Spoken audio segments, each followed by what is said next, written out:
Doctor GRD அதோட prevention method என்ன doctor?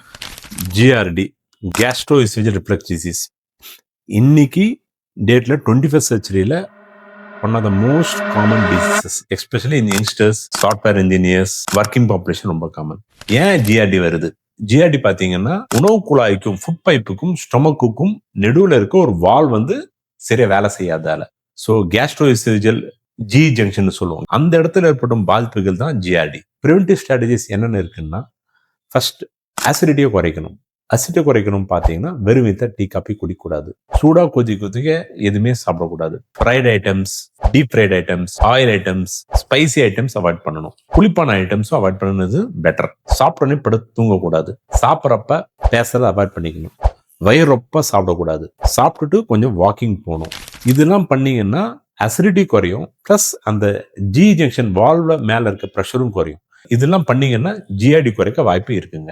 Doctor, இதுக்கு என்ன ட்ரீட்மெண்ட் ஆப்ஷன்ஸ் இருக்கு? ட்ரீட்மெண்ட் ஆப்ஷன்ஸ் மெடிக்கல், சர்ஜிக்கல்னு சொல்லாங்க. மெடிக்கல்னா டேப்லெட்ஸ், இது ட்ரை பண்ணி பார்க்கலாம். Plus life style changes. Second surgical options. Surgical options பார்த்தோன்னா எண்டோஸ்கோபி மூலமாகவும் லேப்ரோஸ்கோபி மூலமாகவும் அறுவை சிகிச்சை செய்யலாம். என்னை பொறுத்த வரைக்கும் life style changes, life style modification பண்ணீங்கன்னா பெட்டருங்க. பெர்சிஸ்டண்டா இருந்துச்சுன்னா நீங்க உங்க அறுவை சிகிச்சை நிபுணரை ஆலோசிச்சு அதுக்குண்டான ட்ரீட்மெண்ட் எடுத்துக்கிறது நல்லதுங்க.